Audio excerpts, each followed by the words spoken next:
Hello, Namaskar. This is Firstpost and you're watching Vantage with me, Palki Sharma.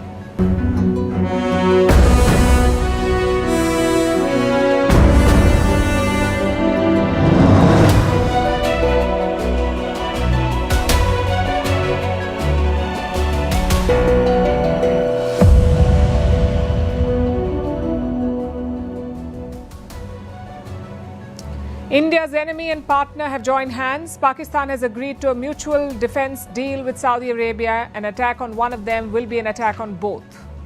Is this deal targeted at India? And how is New Delhi reacting to it? We'll bring you the full report. Also on the show, the US Central Bank has slashed lending rates amid the tariff lull. It's good news for President Trump, who is on a state visit to the UK.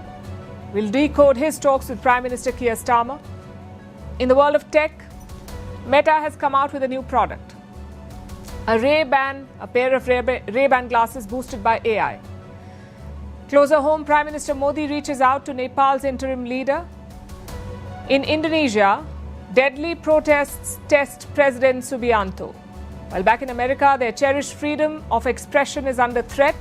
As late-night hosts get the sack, will anyone call out US hypocrisy? We also take a look at India's Project Cheetah. On its 3-year anniversary, how are the big cats doing? All this and more lined up for you. The headlines first. Venezuela begins military exercises on its Caribbean island in response to US military activity in the region. Recently, American forces destroyed at least 2 Venezuelan boats, claiming it was part of an anti-drug operation. Washington has also accused the Venezuelan president of being a cartel leader. The tensions have raised fears of an invasion by the US. Syria expects to finalize security and military agreements with Israel by the year end. It would be a major breakthrough less than a year after the ouster of Bashar al-Assad. The US has been pushing for a settlement between the two neighbors. While Syria and Israel are technically at war, they opened direct negotiations after Assad was toppled in December last year. French protesters stage a day of nationwide disruption. They're angry over President Emmanuel Macron's budget policies. With unions calling for strikes, around a third of teachers have walked out. Most pharmacies have been shuttered, and commuters are facing severe disruption on the Paris metro. Cambodia accuses Thailand of preventing people from returning to their homes on the disputed border. This is part of a letter written by the Cambodian Prime Minister to the United Nations. But the Thai army claims the Cambodian residents had illegally occupied the territory. Phnom Penh has also asked Malaysia to urge Bangkok to halt these evictions. Chad's president strips 2 vocal anti-government activists of their nationality after accusing them of colluding with foreign powers. The president became the interim leader after his father was killed in 2021. He was elected president in 2024, but the polls were criticized by international observers.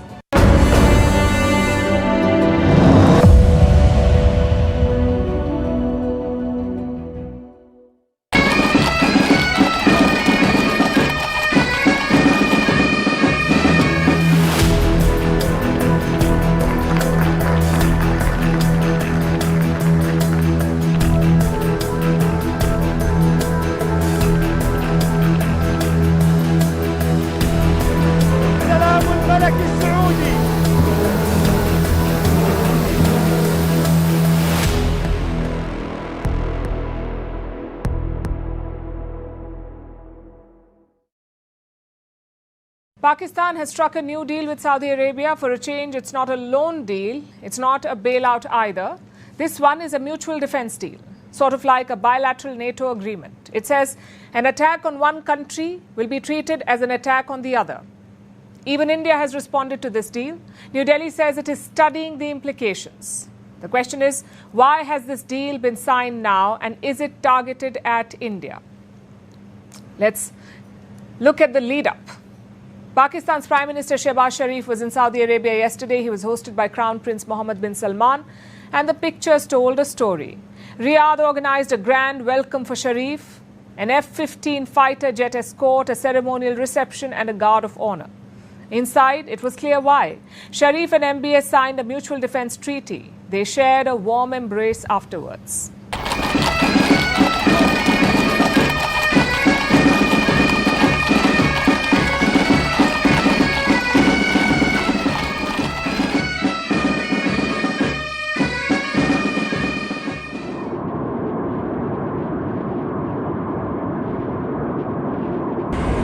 Crown Prince Mohammed bin Salman. سلام الملك السعودي.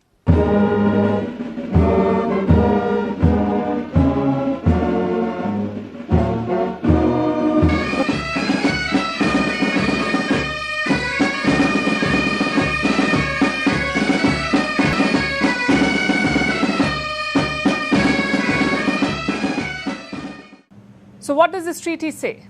Mainly two things. One, Pakistan and Saudi Arabia will boost defense cooperation, maybe joint drills or sharing security assets. But the second aspect is more significant. Let me quote from Pakistan's statement. This is what it says. The agreement states that any aggression against either country shall be considered an aggression against both. Meaning, if you attack Saudi Arabia, it's like attacking Pakistan. And if you attack Pakistan, it's like attacking Saudi Arabia.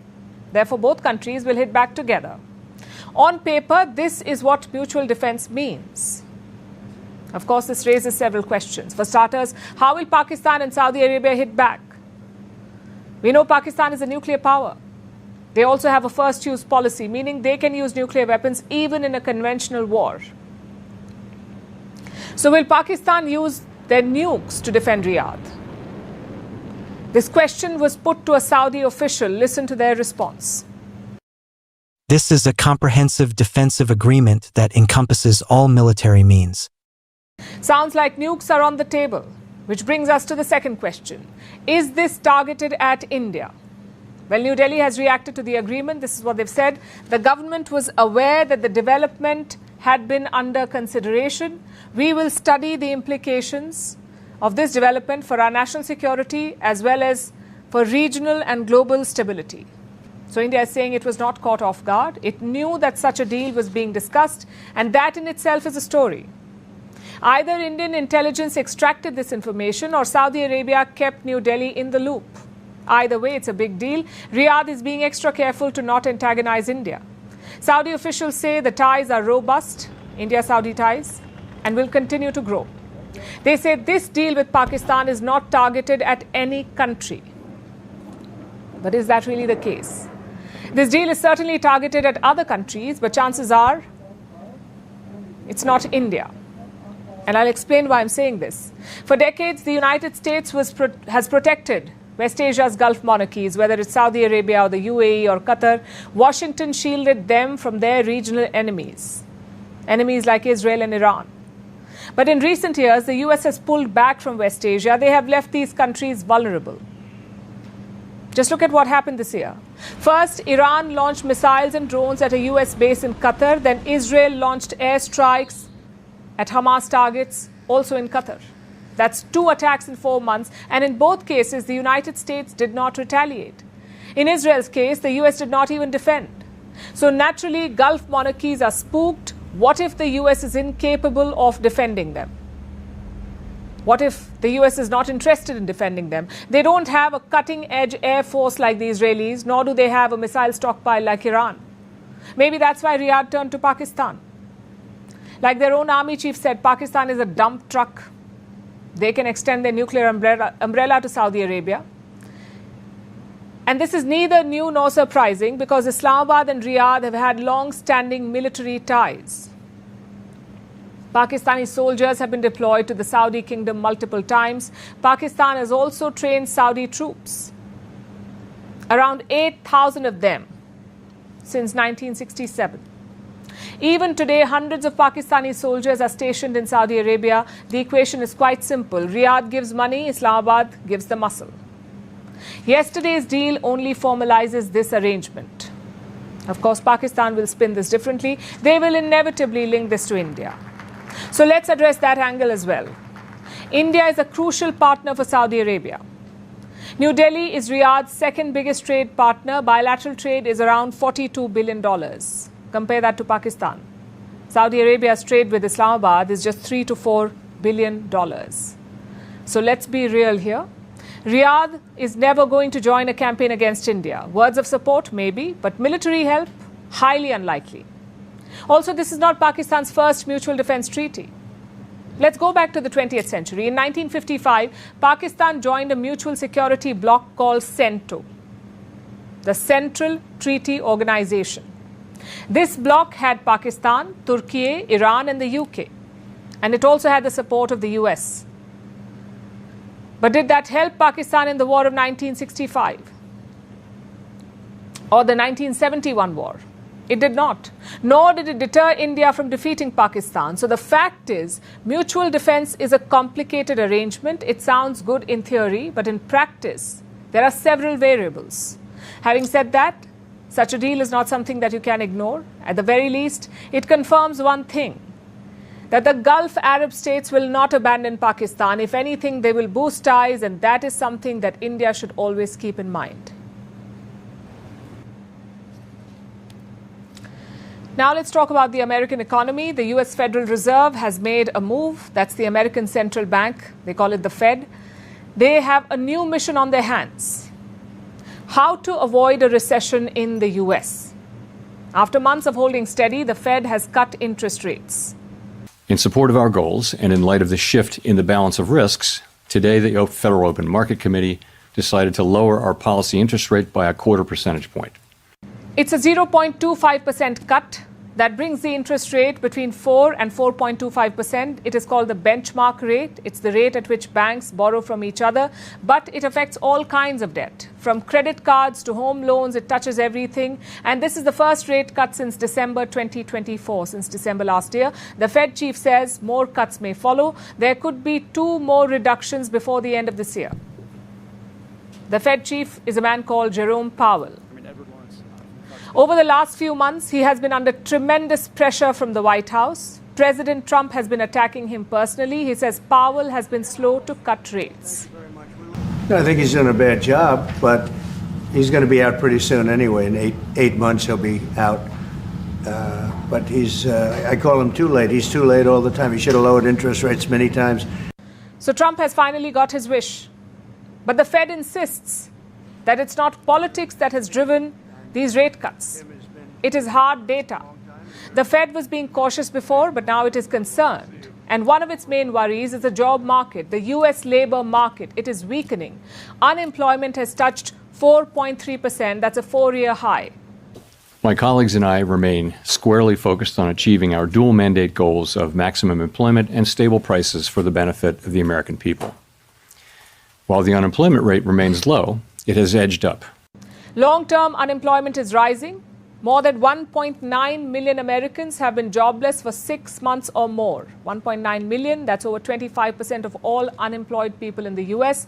Plus, jobless claims are also up. These are people seeking unemployment benefits. Their numbers have gone up, and this shows that more people are being laid off.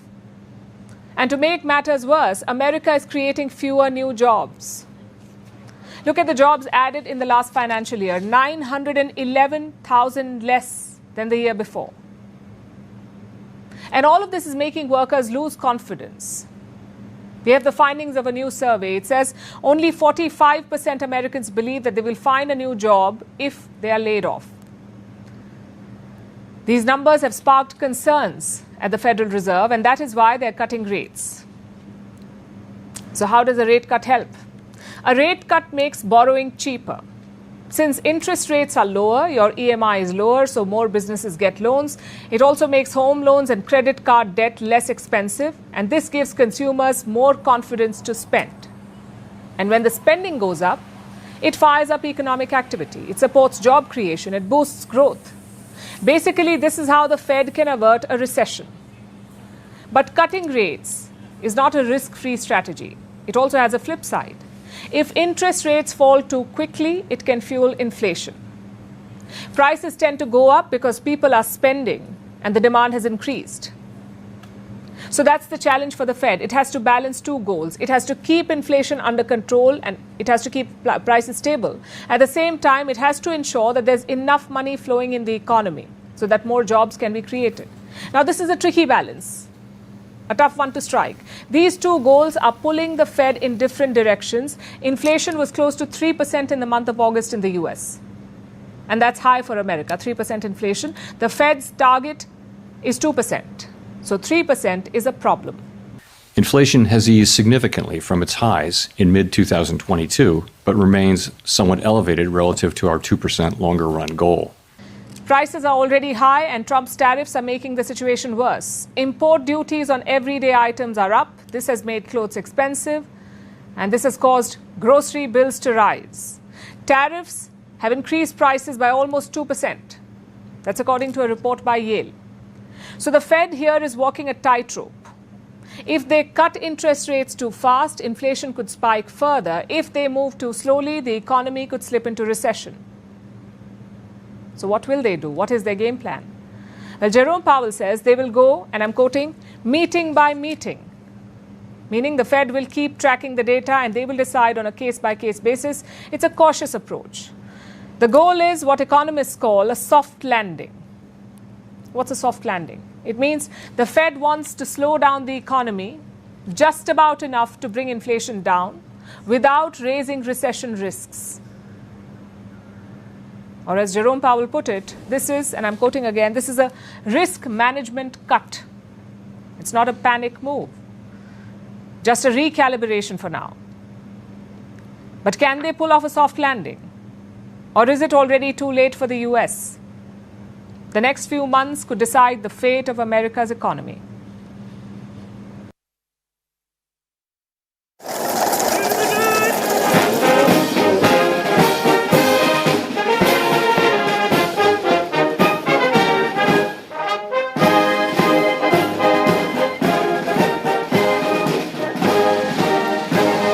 But this is truly one of the highest honors of my life.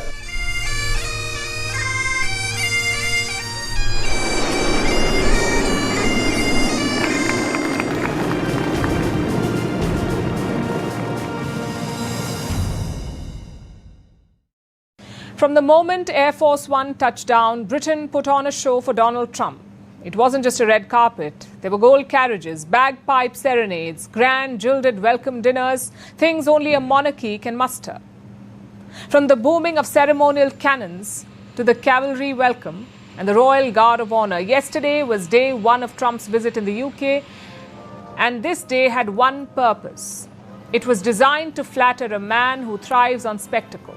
King Charles, Queen Camilla, William and Kate, they all played their roles. They did what they do best, smile, flatter and look timeless.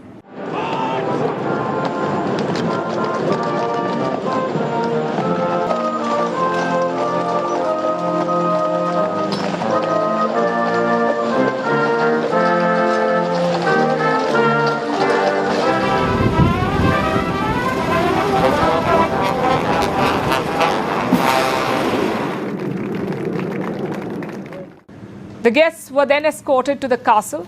In the afternoon, there was another military parade. Trump and the First Lady toured the Windsor Castle. There was scrutiny over some royal protocol slips, but the royals did not seem to mind. There were laughs, jokes, and some banter.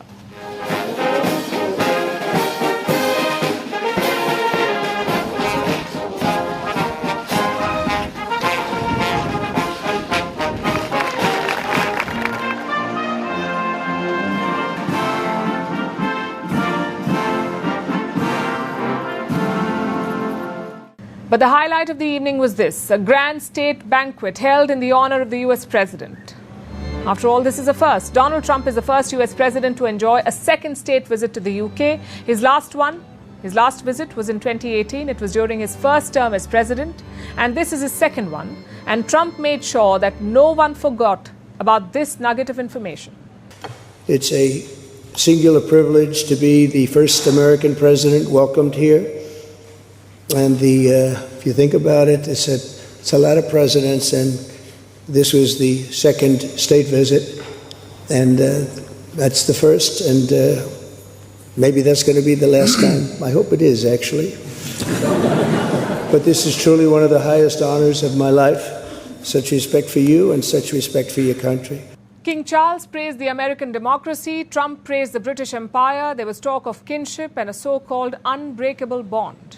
The bond of kinship and identity between America and the United Kingdom is priceless and eternal. It's irreplaceable and unbreakable. And we are, as a country, as you know, doing unbelievably well. We had a very sick country 1 year ago, and today, I believe we're the hottest country anywhere in the world. In fact, nobody's even questioning it, but we owe so much of that to you and the footing that you gave us when we started. It was more pageantry and less politics. But amid all the dazzle, King Charles did make a political point. He made a mention of Ukraine. Our countries have the closest defence, security and intelligence relationship ever known. In 2 world wars, we fought together to defeat the forces of tyranny. Today, as tyranny once again threatens Europe, we and our allies stand together in support of Ukraine to deter aggression and secure peace. This wasn't just about indulging Trump's ego. The royals in the government are playing a delicate game, using the golden glow of the monarchy to make the US president more amenable to harder asks. Britain wants Trump to soften tariffs. It wants him to reassure NATO and to keep the money flowing into its faltering economy.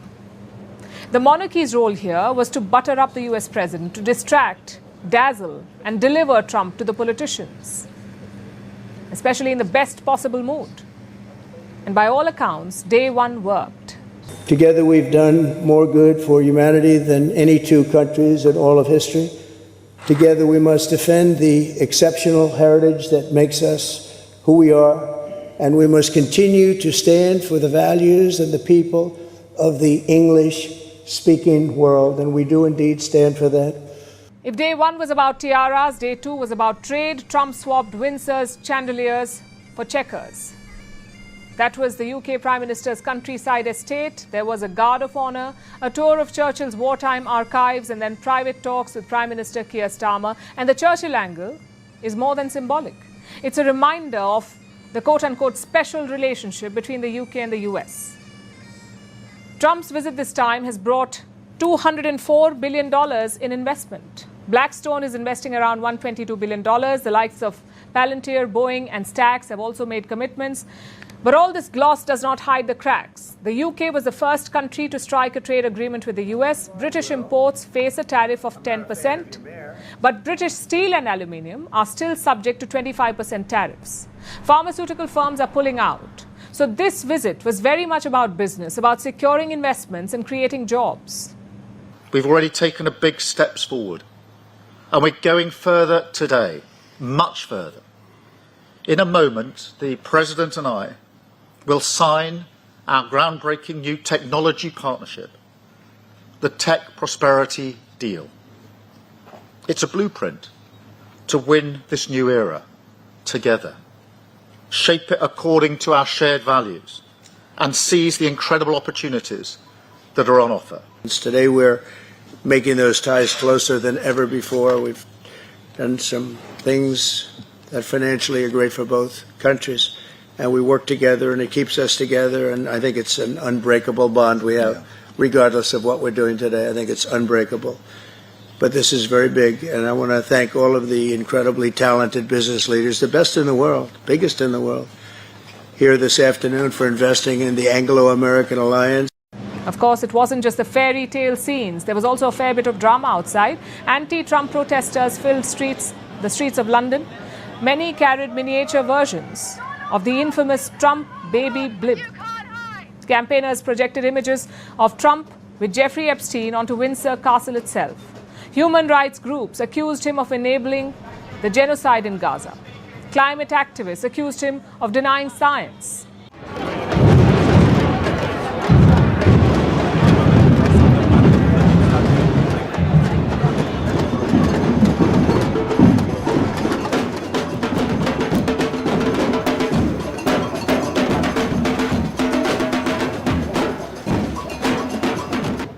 Strip away the feathers and the fanfare, and this visit is about survival. Britain is still wobbling after Brexit. For the UK, Trump represents both risk and reward. Secure American investment, temper his tariffs, and you win breathing space. Offend him, and you risk isolation. As for Trump, basking in royal pageantry bolsters his image back home. He gets to play the global statesman.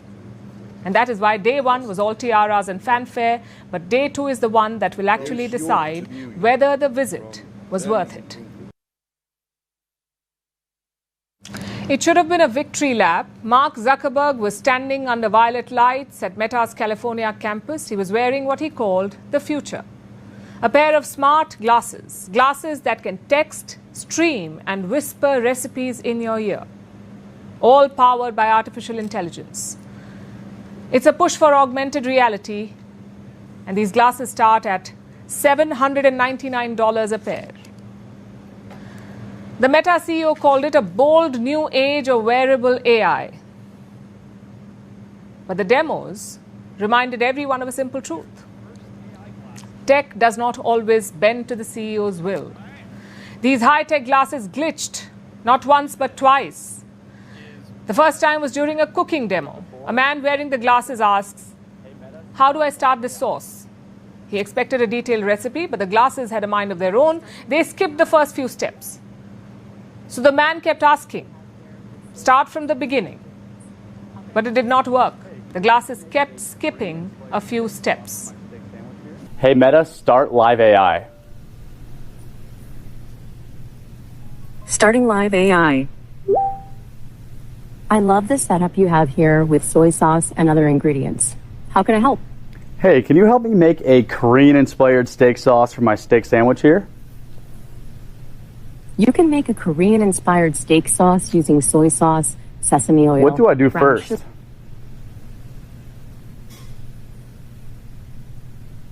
What do I do first? You've already combined the base ingredients, so now grate a pear to add to the sauce. What do I do first? You've already combined the base ingredients, so now grate the pear and gently combine it with the base sauce. All right, I think the Wi-Fi might be messed up. Sorry, back to you, Mark. It's all good. You know what? It's all good. The irony of the whole thing is that you spend years making technology and then the Wi-Fi at the day kind of catches you. All right. Anyway, we'll go check out what he made later. So that was the first failed demo. The second happened with Mark Zuckerberg himself. The Meta CTO called him on WhatsApp. On cue, the glasses should have picked it up. Instead, the neural band froze. This is a fabric bracelet that translates tiny wrist movements into text. It stopped working. So Zuckerberg stood helplessly on stage, tapping the air, but unable to answer the call. So I think our call will be coming in any moment now. Pause WhatsApp video call. There we go. Uh-oh. Well, let's see what happened there. That's too bad. I don't know what happened. Maybe Buzz can try calling me again. All right. Well, I got a missed video call. Okay, there's the actual video call. All right. I'm just going to pick that up with my neural band. This is, it happens. Yeah, let's, what do you think? Let's just go ahead and... Pause WhatsApp video call. Let's go for a fourth.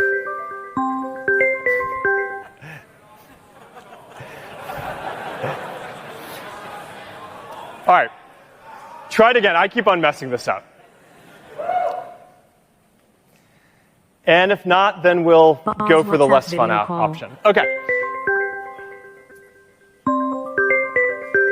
I don't know what to tell you guys. All right.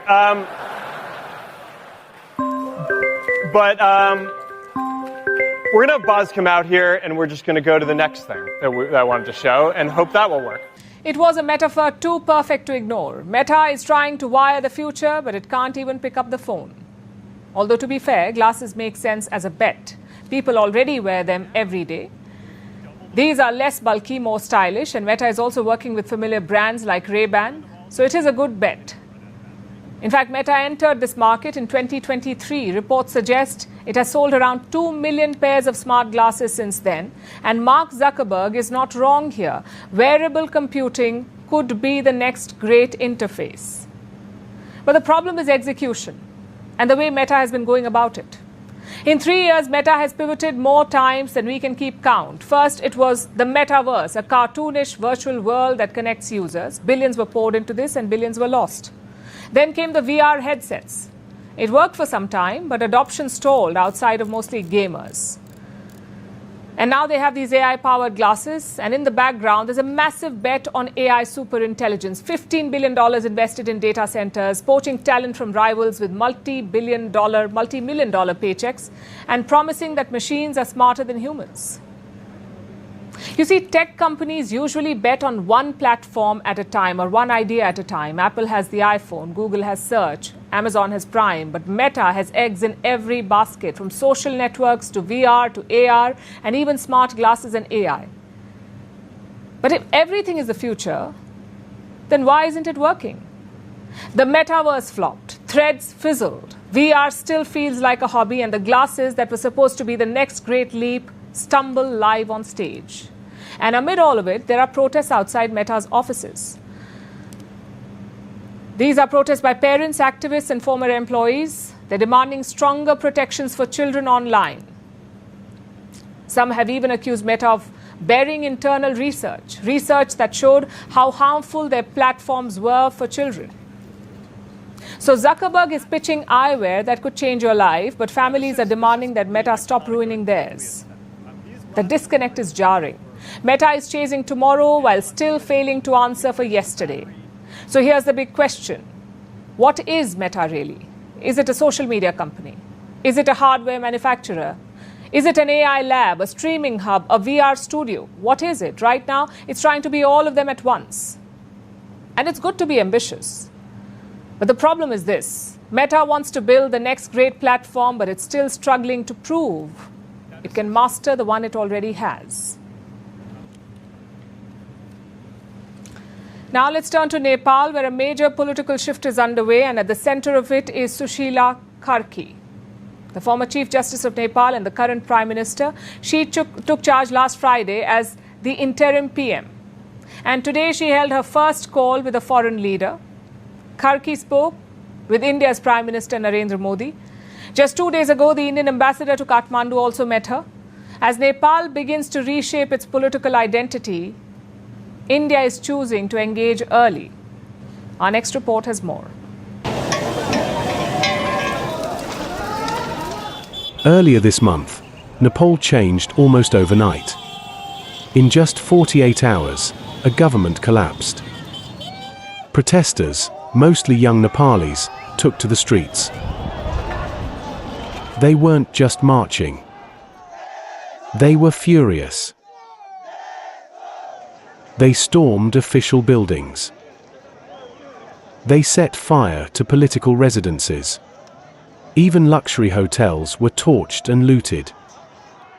The unrest exposed deep frustration and brought an end to the KP Sharma Oli era. Oli's resignation marks the fall of a political heavyweight. Since 2006, he played a central role in Nepal's power shifts, sometimes aligning with India, sometimes pushing back hard. But in his final term, ties with New Delhi turned sour. At its heart, it was a territorial dispute. In recent weeks, Kathmandu objected to India and China resuming trade through the Lipulekh Pass in the contested Kalapani-Lipulekh-Limpia Dura region. Nepal staked a claim to the region in 2020. That year, Nepal passed a constitutional amendment. It redrew its map and added Lipulekh, Kalapani, and Limpia Dura. India has rejected the claims, calling them neither justified nor based on historical facts. Tensions escalated further in August. Nepal's foreign ministry urged India not to carry out any construction or trade in the disputed region. India responded sharply by restating its position. By then, Oli's position at home had weakened. The protests sealed his exit. Now, Nepal has a new leader, Sushila Karki. She is the country's first female prime minister and a former chief justice. Her appointment marks a turning point, and her first foreign engagement came quickly. Today, she spoke to Prime Minister Narendra Modi. This was her first conversation with a foreign head of government. The Indian Prime Minister posted about the call on social media. He offered condolences for the recent violence. He also reaffirmed India's support for peace and stability in Nepal, and sent greetings for Nepal's National Day. 2 days ago, India's ambassador in Kathmandu also met Palki in person. He pledged India's commitment to cooperation. The message was clear: India is ready to engage, and it's doing so early. Himalaya की गोद में बसा नेपाल भारत का एक मित्र है, करीबी दोस्त है। हम साझा इतिहास से जुड़े हैं, आस्था से जुड़े हैं, साथ मिलकर आगे बढ़ रहे हैं। This early engagement has benefits for both sides. Nepal needs stability and economic support. India has the tools to help. In recent years, New Delhi has backed Nepal's development efforts. It's upgraded border infrastructure and opened access to Indian ports, helping Nepal's exports hit a new record. Hydropower, long seen as Nepal's untapped potential, has seen new investment. With Indian help, Nepal is now exporting electricity to Bangladesh. This is the model India used in Sri Lanka after its 2021 economic collapse. And it's the model it plans to use in Bangladesh after the 2026 elections. Now, it's Nepal's turn. India can play a bigger role, but Nepal's politics remain complex. The protests show how quickly things can shift. But the moment offers an opening. New leadership in Kathmandu, fresh outreach from New Delhi, and a shared interest in stability. If both sides build on this momentum, they have a real chance to reset the relationship, not just through words, but with action.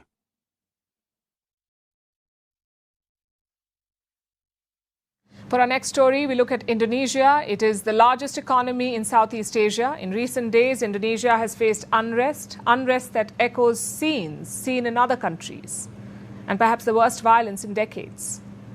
It is testing President Prabowo Subianto. He took power 11 months back, and in this time, he has taken aim at Indonesia's billionaires.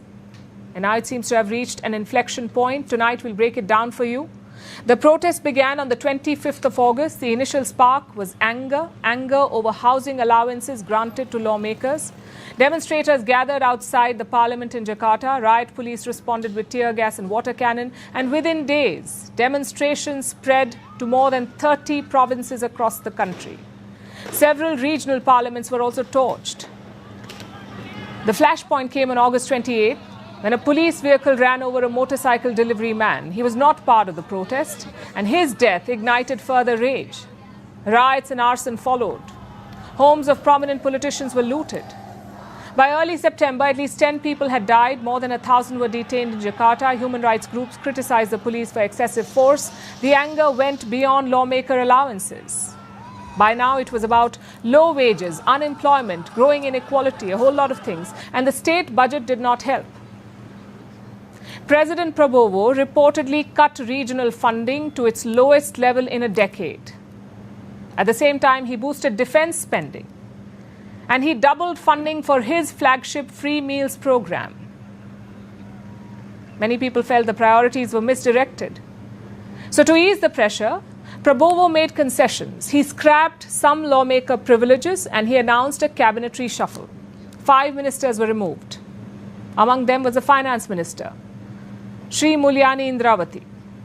She was respected both at home and abroad, so her exit shocked markets in Indonesia. The Jakarta Stock Exchange fell.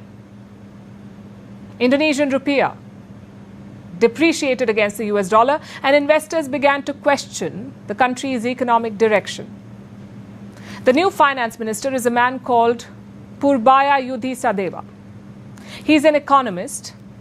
He has close ties to Prabowo's inner circle. He has promised rapid growth. He's talking about a $12 billion stimulus And he's also downplaying the protest. His arrival has shifted the country's monetary policy.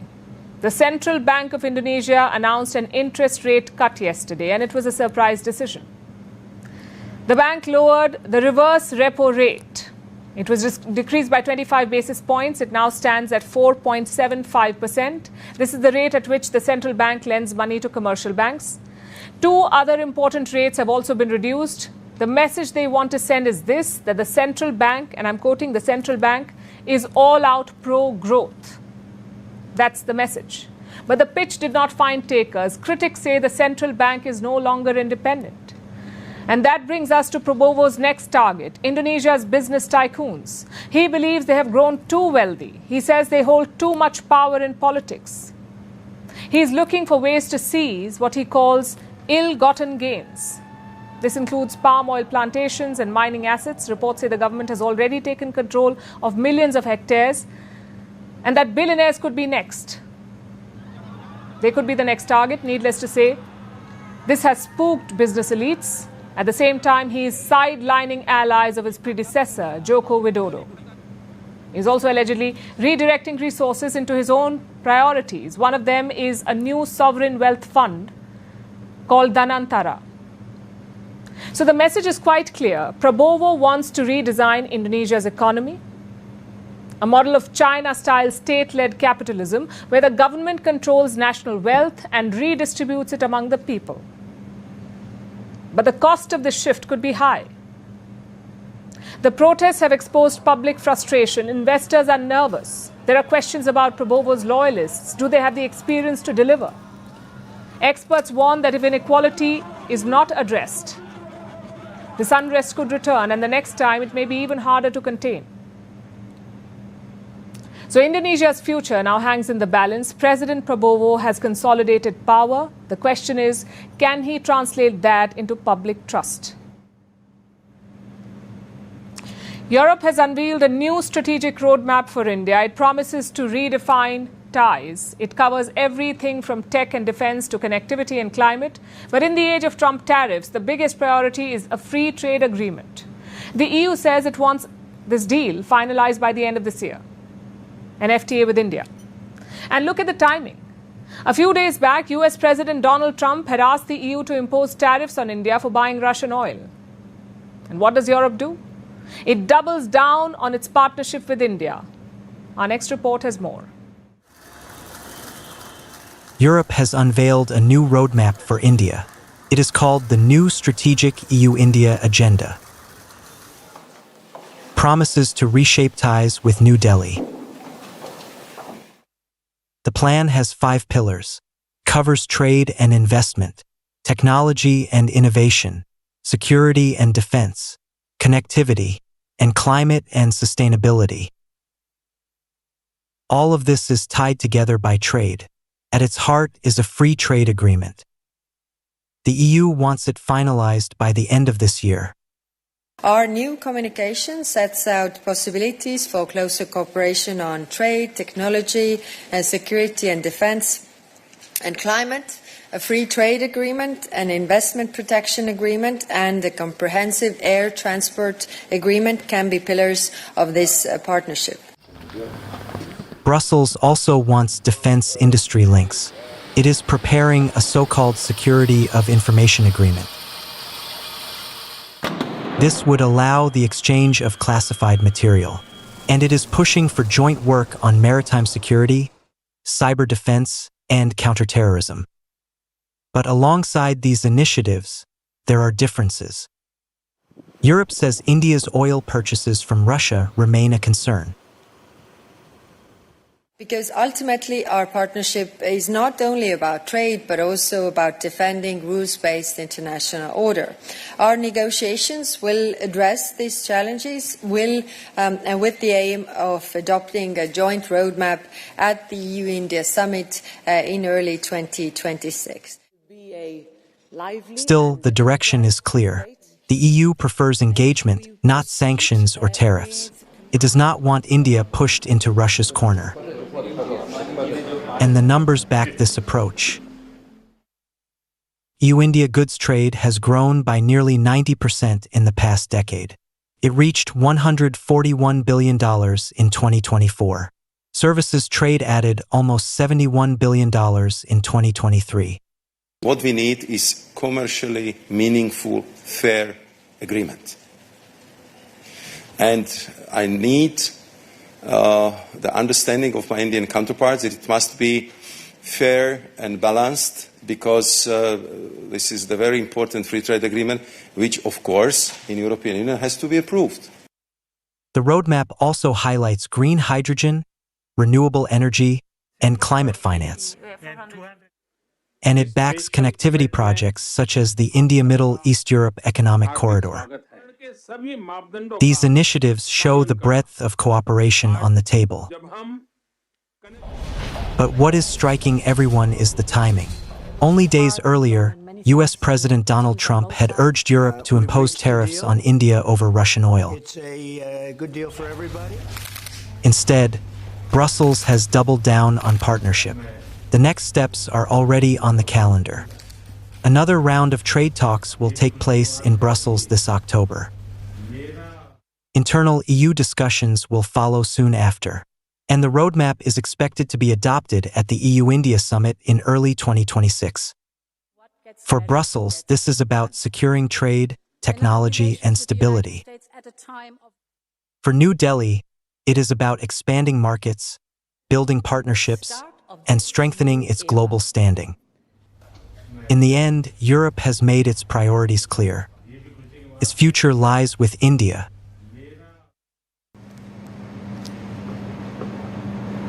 America calls itself the land of the free, but turns out conditions apply. If you say the right things, you're fine. If you ask the right questions, also fine. But if you deviate from that, you face the music.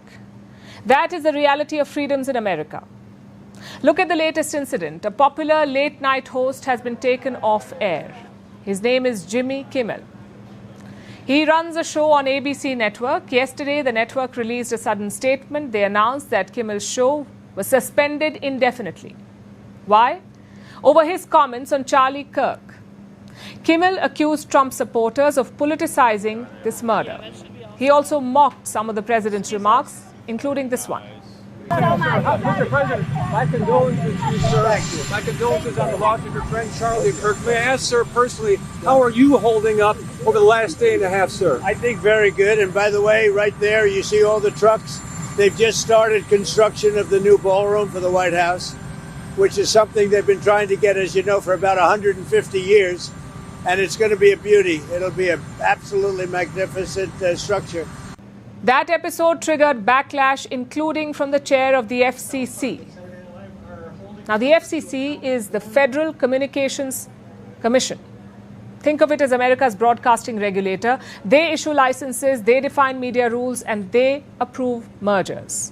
And the FCC chair did not like Kimmel's remarks. He hinted at some so-called remedies, and on cue, the show was taken off air. President Trump is thrilled about the news. He managed to send in a message from Windsor Castle. This is what he said. Listen in. Great news for America. The ratings challenged Jimmy Kimmel. Jimmy Kimmel's show is cancelled. Congratulations to ABC for finally having the courage to do what had to be done. Kimmel has zero talent. This is the US president. And this is not an isolated incident. Look at what's happening to the other ABC, that's the Australian Broadcasting Corporation. They have been denied access to Trump's press conferences in London. Do you know why? Because their reporter asked an uncomfortable question. How much wealthier are you now than when you returned to the White House? Well, I don't know. The deals I made, for the most part, other than what my kids are doing, they're running my business. But most of the deals that I've made were made before, and that's what I've done for a life. But is it appropriate, President Trump, that a president in office should be engaged in so much business activity? Well, I'm really not. My kids are running the business. But you are also... You know what the activity, where are you from? I'm from the Australian Broadcasting Corporation, Four Corners program. Well, the Australians, you're hurting Australia, right? In my opinion, you are hurting Australia very much right now. And they want to get along with me. Your leader is coming over to see me very soon. I'm going to tell him about you. You set a very bad tone. I've got more examples. In July, media company Paramount agreed to settle a case with Trump. They offered to pay him $16 million. Days later, the FCC approved Paramount's pending merger. Coincidence? With Donald Trump, it never is. The same Paramount also cancelled another late show, this one hosted by Stephen Colbert. Both Colbert and Kimmel are vocal critics of Trump. Again, coincidence? I don't think so. And this crackdown extends to normal people as well. Consider the new visa rules. Washington wants visa applicants to list their social media handles. The idea is to profile the applicants to decode their online political views. How is this okay in the land of freedom? More importantly, how is this relevant to a visa? Same with the Charlie Kirk murder. Washington is hunting down people who allegedly celebrate the death. And this is being led by Vice President J.D. Vance. He wants employers to fire such people. Now, for the record, celebrating someone's death is disgusting. And so is celebrating political violence. But here's the question. Is opposing Kirk's beliefs also a celebration? Is not mourning also a celebration? And don't get us wrong, we couldn't care less about America's political landscape, about their bickering and their cancel culture, but we do care about the double standard here. The US goes around lecturing other countries on freedoms. They release reports to grade us. Yet look at what's happening in their own country. A widespread crackdown on the media. Also, where are the global rights advocates? Anything happens in Asia or Africa, they immediately release reports. Why are they silent on the US? Why not list the United States as a backsliding democracy? Just consider the case of the Australian ABC. Why didn't the UK stand up for them? After all, London is hosting these press conferences. They are the ones issuing these press credentials. So why did Prime Minister Keir Starmer not defend press freedom? Why didn't he push back against Donald Trump? Like I said, it's a blatant double standard. When it happens in the third world, it's a media crackdown. When it happens in America, it's a political difference. Do remember this distinction when Washington lectures the world next. For our next story tonight, let's talk about the sun. It is essentially a big blazing ball of gases. And we see it every day, yet it continues to surprise us. I say this because much like our Earth, the sun follows a natural rhythm. It is a pattern called the solar cycle. It shapes the activity on the sun, like the burst of energy or the weather. And based on this cycle, the solar activity rises and falls. Right now, scientists expected the sun to be in a relatively quiet phase, but that's not happening. Instead, the sun is waking up. The solar activity is faster and fiercer than expected. And it could have serious consequences for us. So why is the cycle malfunctioning and what does it mean for us? Here's a report. It is giant. It is filled with gases. And it is hot. We are talking about the sun. This star is at the center of our solar system. And this big blazing ball kind of works like a garden sprinkler. When sprinklers rotate, they spray water. But the sun fires hot particles. It throws the hot solar material outwards in any direction at rapid speed. We are talking millions of kilometers per hour. And the effects of this are felt throughout the system. But there is no on or off switch for this process. How much and how fast this happens depends on a pattern. Think of it as a natural rhythm of the star. It is called the solar cycle. For centuries now, scientists have been trying to understand it. Astronomers have been tracking it since the 1600s, and here's what they have found. Solar activity typically follows an 11-year cycle. It rises and falls periodically. When the cycle's strength rises, the solar activity is high, and vice versa for when the solar cycle's strength falls. Between the 1980s and 2008, the cycle's strength steadily decreased, after which the trend reversed for the next 11-year period. Now, in the 2020s, the latest cycle should have seen another reversal. The sun should have quietened down again. But that's not what is happening. NASA has conducted a study, and scientists have concluded that our precious star is defying expectations. They say the sun is waking up, meaning solar activity is increasing. It is escalating far beyond the scientists' predictions, and this will impact us. After all, the sun makes life possible on Earth. It provides heat and light for our planet, which is the main source of energy for life. So the sun's mood swings affect us. The heightened solar activity is expected to cause more solar storms and flares. Basically, they are sudden bursts of energy from the sun's atmosphere that send radiation towards Earth. They travel from the sun at the speed of light and reach our planet in just over 8 minutes. This is expected to increase and become much hotter. And this is not good for our communication systems. They could get disrupted, with radio blackouts, damage to the satellites, GPS errors, and even power grid failures. Plus, when there is a solar storm, it sends bursts of charged particles barreling towards Earth. The stronger the storm, the harder and faster the particles come rushing. And then they bounce around in our atmosphere. With a spike in activity from the sun, this process is expected to become more frequent. And this is good news for the sky gazers on Earth, because solar storms unleash spectacular displays of the northern and southern lights. But the amazement aside, this process will also have a profound effect elsewhere. Charged particles emitted by the sun can also disturb the Earth's atmosphere. This is especially hazardous to spacecraft and astronauts. So why is the sun acting up? Why has the sun's cycle quietly changed? Scientists don't have the answers yet. After all, the sun may be a daily visitor, but its many mysteries continue to leave us hot and bothered.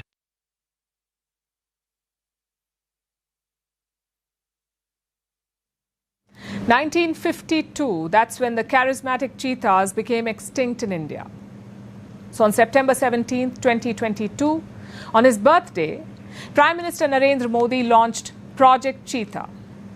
8 cheetahs were translocated from Namibia, and this kick-started an ambitious program to bring the animals back from extinction in India. It's been 3 years since, and today India is home to 27 cheetahs. But the road leading up to this win has not been easy. It has seen several promising births, but also a few painful losses. Nevertheless, the optimism persists. So what does Project Cheetah look like today? What are its triumphs and trials? And what is the road ahead? Here's a report. This is Dira, a 7-year-old cheetah, and she has found a new home. She has been released at the Gandhi Sagar Wildlife Sanctuary in India's Madhya Pradesh. She was relocated from the Kuno National Park in the same state, and her relocation coincided with the 75th birthday of Prime Minister Narendra Modi, who launched Project Cheetah on the same day 3 years ago. It was done with an ambitious goal to reintroduce the species in the country, and over time, it has witnessed many triumphs. Cheetahs are smaller than tigers, but larger than wolves. They hunt and conduct their business in broad daylight. For decades, the charismatic cheetahs stalked the scrublands and mountains of India. But eventually, they fell prey to habitat loss and poaching. Cheetahs were widely hunted for their distinctive spotted coats, and in 1952, they were declared extinct in India. So in 2022, Prime Minister Modi released 8 cheetahs translocated from Namibia at Kuno, kickstarting India's cheetah reintroduction program. This became the world's first intercontinental large wild carnivore translocation initiative. Later, 12 more cheetahs were brought from South Africa and released at Kuno. Today, India is home to 27 cheetahs. This includes 11 adults, translocated from African nations, and 16 Indian-born cubs. And this is a major win for India. But it has been a bumpy road. Cheetah reintroduction is not easy. It can be a slow-moving, risky process, which takes adaptive learning. In the summer of 2023, the project faced a major setback after the deaths of some cheetahs. According to the government, this happened due to unforeseen challenges of unseasonal tick infestations. Another challenge was monitoring the cheetahs once they were released into the wild. The wild cats sometimes stray outside the reserves.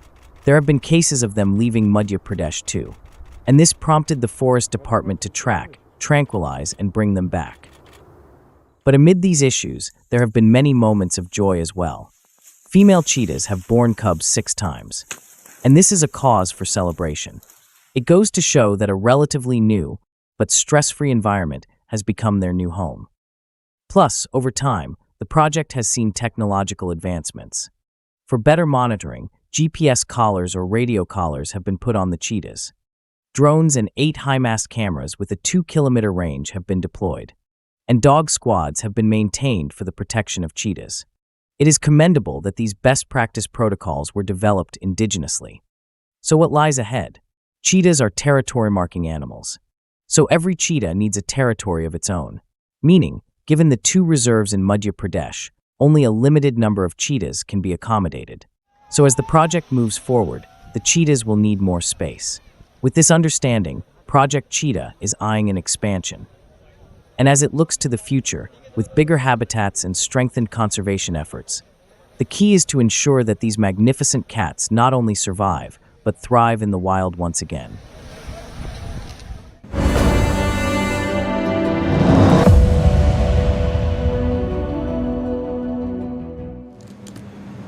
Donald Trump loves pageantry the way toddlers love birthday balloons, shiny and preferably all about them. So day 1 of his UK visit was all about it. In fact, we told you how it went. The British royals, of course, indulged Trump with golden carriages and a gilded banquet. But that did not stop Trump from speaking his mind. Take a look at this. I just stood in line and shook about 150 hands.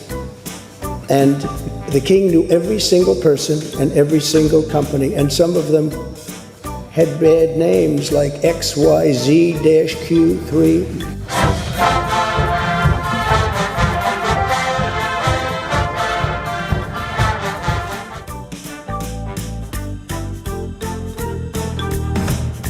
We had a very sick country 1 year ago, and today, I believe we're the hottest country.